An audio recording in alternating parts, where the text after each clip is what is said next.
Tudo bem, gente? Pois este mês glorioso de setembro é o mês que se presta às grandes paradas militares e passeatas. Tivemos 7 de setembro, teremos 20 de setembro. E ocorreram ao longo dessas últimas décadas algumas modificações que eu diria singulares. Singulares, eu não encontro outro termo mais delicado do que este. Eu queria lembrar a vocês que na primeira semana de setembro, nos tempos antigos, quando eu estava lá no ginásio, no Maneco, e quando eu fazia o curso primário, hoje chamado Ensino Fundamental, no tradicional Grupo Escolar João Belém, todos os estudantes da cidade desfilavam.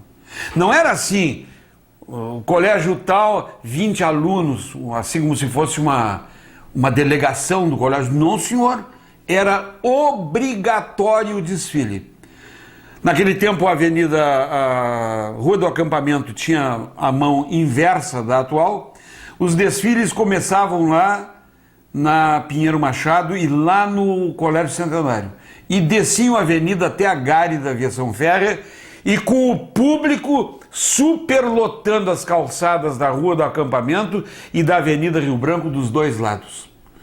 O desfile, senhores mais moços que me ouvem, pode perguntar para os avós de vocês. Os desfiles da então chamada Parada da Mocidade, desfile da Mocidade, que era normalmente aí pelo dia 2, 3 de setembro, era 4, 5 dias antes da parada militar, começavam impreterivelmente às 8 horas da manhã e normalmente terminavam às 13, 14 horas da tarde. Eram 6, 7 horas de desfile de todos os estudantes da cidade, puxados dos colégios pelas suas bandas. Como o Colégio Santana não tinha banda, quem puxava o Colégio Santana era a banda do Irmão Leão do Colégio Santa Maria. Primeiro passava o Colégio Santa Maria, a banda voltava e buscava o Colégio Santana. O Colégio Maneco buscava com a sua banda, a banda do Binatão, onde eu toquei durante 7 anos pífaro. A gente buscava outras escolas, normalmente o Olavo Bilac, que naquela época ainda não tinha banda. Teve depois banda. E tinha a banda do Hugo Taylor, e tinha a banda do Colégio Centenário, e tinha a banda de gaita escocesa do Colégio Coração de Maria, e era uma loucura aquilo. A gente se preparava o ano inteiro, as balizas, eu me lembro das balizas da frente da banda do Maneco, aquele modelo americano das balizas. A banda do Maneco possuía na época 220 figuras. Veio um fuzileiro naval da banda dos fuzileiros navais do Rio de Janeiro ensinar a gente a desfilar formando coreografia, formando figuras. A mais famosa delas, que fazia um sucesso medonho nos desfiles, era desfilar a banda em forma de âncora, que era como desfilava a banda dos fuzileiros navais do Rio de Janeiro. Então era uma coisa, as gurias do colégio passavam picando papelzinho durante o ano inteiro, aquelas sacos e sacos de estopa. Tinha nos edifícios ao longo da Rua do Acampamento, quando irrompia a banda do Maneco, aqueles papeizinhos, né, todo o edifício era uma sujeirama depois, né, os garis da prefeitura, né, ficavam furiosos porque tinham que limpar um horror.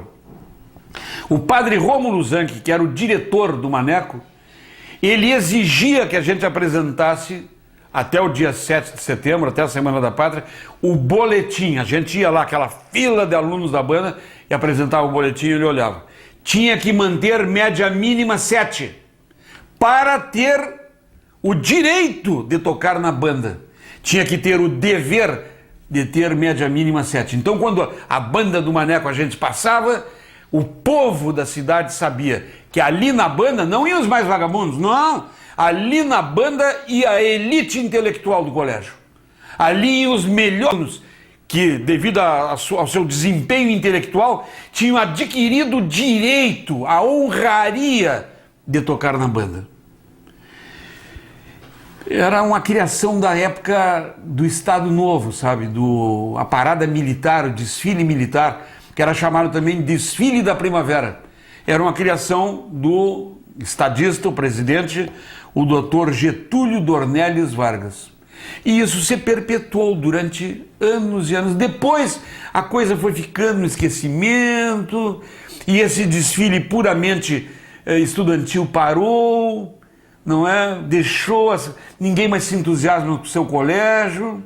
Hoje eu vejo aí, eu fico assim, estupefato. Eu me lembro quando a gente terminou o terceiro ano no Maneco, a gente fez uma grande festa. Éramos 7 terceiros anos, lá na Chácara Experimental de Boca do Monte.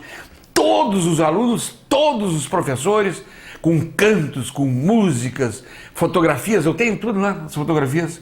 A gente chorava se despedindo dos professores, se despedindo um colega do outro. A gente amava o colégio. Hoje, quando eu vejo a banda do Maneco passar, eu choro. Eu sou um chorão de carteirinha. Eu choro, eu me emociono com aquilo. Eu adoro o Maneco. Hoje, alguns alunos, quando terminam o terceiro ano, eles jogam bexiguinha de mijo, ovo e tomate podre na porta do seu colégio. E colégios particulares e colégios públicos. Por que fazem isso hoje? Eu não vou culpar só os alunos, hein? Só os alunos que fazem isso. Não, eu faço, essa é a tese, eu faço a antítese. Eu acho que os colégios deveriam se reunir, os professores, e perguntarem o que nós fizemos, ou melhor, o que nós não estamos fazendo para que alguns alunos não sintam saudades de nós e nos tratem, na hora da despedida, deste modo. Não são todos, alguns. Por que alguns nos tratam deste modo? Como se estivessem assinando a sua carta de alforria, a liberdade. Oba, nunca mais preciso vir aqui. O que está acontecendo? Porque tem alguma coisa aí. Não vamos. Está lhes falando alguém que é professor há 46 anos e que vive no meio da juventude. Não vamos culpar apenas os jovens. Não, senhor. Vamos ouvir, perquirir, pesquisar qual a opinião dos mais moços e depois vamos fazer o meia-culpa. Será que nós estamos rendendo o máximo que podemos?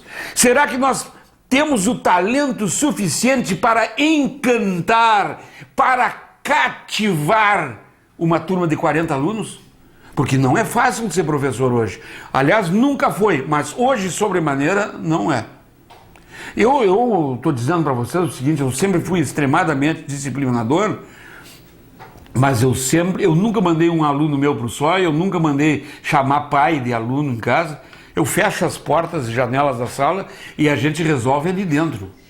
E eu nunca expulsei aluno da aula, porque eu acho o seguinte, que eu estou falando assim para ensino médio. Ensino fundamental eu desconheço. Para ensino médio, eu pegar um cara de 15, 16 anos e dizer, rua daqui, eu estou assinando o atestado da minha incompetência. Quer dizer, eu não sei resolver um problema dentro de uma sala de aluno com os camaradas de 15 anos. Eu nunca dou uma mijada pública na frente da sala. Eu chamo o cara de depois da aula eu quero conversar contigo. Convido o cara para tomar um cafezinho, um refrigerante na frente do bar do colégio, ou um sorvete aqui no calçadão. Eu digo, o que está havendo contigo? Está me sacaneando a minha aula, eu adoro dar aula. Eu estou usando a minha inteligência, o melhor do meu talento para te construir como pessoa. Por que tu está querendo fazer isso? Tu está descornado, está com alguma dor de corno, brigou com a namorada, ou está com um problema em casa, o pai e a mãe se separaram, tem alguém doente da família, a vovó que tu gosta tanto, tu está com um problema de dinheiro, está usando droga. Eu posso te ajudar em qualquer uma dessas circunstâncias. Esse camarada que é tratado assim como adulto, ele reage como adulto. Ele se transforma em meu amigo. E ele que tinha 3, 4 na nota, no mês seguinte ele tem 9, 10. E nunca mais abre a boca, pelo menos na minha aula. Agora tratado como criança, rua daqui, vai pro SOI, vou chamar o teu pai. Ele reage como criança e passa a me odiar. Perdão, eu acho que a maioria dos professores esqueceram de quando tinham 14 anos. Época de masturbação, o corpo virado no inferno hormonal, desejo de dormir com a namorada, não pode, não tem carro, não tem dinheiro, inadimplência, não pode ter todas as roupas que tem, os livros que quer. É barra ser adolescente. Quer trabalhar, mas ninguém dá emprego para ele porque ele não tem referências, porque ele nunca trabalhou. Então é duro. Eu fico assim muito chateado, sabe? Quando eu vejo dizer, essa turma de jovens, porque no meu tempo, essa turma de maconheiro. Mentira. É 5, 10%, se tanto 20%, assim com um grande pessimismo, que está no mau caminho, que está perdidão. A grande maioria precisa de um ombro amigo, precisa de um companheiro, precisa de um orientador. A grande maioria é boa. Vocês vejam os adultos, chego a me embatucar a fala, vocês vejam os adultos, os roubos, não é? Vocês vejam aí os desfalques, os escândalos, as corrupções. Imagina se a gente fosse tratar de aqui analisar as mancadas dos adultos. Então a gente tem que valorizar o aluno que tem visão crítica, que sabe fazer juízo de valor. A escola deve investir em cima desse que tem opinião própria, que sabe ver os erros da diretora, que sabe ver as incoerências do professor, que sai da aula fumando cigarro comum depois de ter feito uma pregação contra a maconha na aula. Então, esse aluno que tem juízo crítico, que sabe opinar, que defende, esse cara, temos que investir em cima dele. Buscar ele para o nosso lado, a escola tem que investir porque ele é um talentoso cidadão. E os desfiles, por que terminaram os desfiles? Hoje não existe mais aquele desfile de 5, 6, 7 horas. Existem em alguns bairros, alguns desfiles setoriais, assim de alunos, 20, 30 alunos de algumas escolas, mas isso não é desfile. Isso não... Tá certo, é uma tentativa, mas não é aquele desfile para o qual a cidade toda acorria, as mães de família, as crianças, né, pequenas, com 5, 6, 7 anos, aquilo servia como um estímulo. Elas viam aquelas bandas, elas viam aqueles colégios e elas gostavam de ver, porque elas diziam, hoje eu estou no Jardim da Infância. Subliminarmente, o que havia? Hoje eu estou no Jardim da Infância, amanhã eu estou no ensino fundamental, eu vou estar aí desfilando, quem está o meu irmão, e um dia eu vou estar como os grandes, tocando na banda. Então é uma cultura que se extinguiu. O doutor Getúlio estava certo. O doutor Getúlio estava certo, a Semana da Primavera, os Jogos da Primavera, o desfile do estudante, né? Uma outra coisa que a gente reparou, até nos desfiles militares, eu vi assim, eu não estou exercendo crítica nenhuma contra as corporações militares, mas pelotões do nosso exército, pelotões das nossas forças públicas e a banda tocando a música do Indiana Jones. Não temos músicas dobrados, não temos músicas brasileiras. Precisamos tocar música americana? Ora, não me acusem de velho ranheta, de estar criando caso, de ser ácido, de lavar a boca com vinagre de manhã em vez de pasta de dente, que eu não sou assim, eu sou bem-humorado. Não é tão bem-humorado que acredito nos jovens, que acho que Santa Maria deveria repensar e ressuscitar esse desfile grandioso de 4, 5, 6 horas. Podemos ressuscitar, por que não? A gente vai se transformar em notícia nacional e poderá ser, inclusive, um atrativo turístico para a cidade. Naquela época, até as universidades desfilavam. O desfile dos bichos da universidade, com críticas, com tudo, era uma das coisas mais famosas que Santa Maria já teve. Por que essas coisas terminam? Essas coisas terminam, essas coisas terminam porque o amor às vezes termina, sabe? O amor, assim, lua de mel, namoro, noivo, noivado, primeiros meses de casado, é aquela labareda, aquilo. Transcorrer dos anos, 10, 20, 30 anos de casado, aquele fogo vai... Tem umas brasas assim, cinza em cima. Se a mulher ou o homem, se o casal não vai em cima daquela cinza ali e dá um sopro para as brasas aparecerem de novo, o amor acaba. O amor acaba, ele tem que ser reavivado, atiçado. De tição, né? De fogo, de brasa.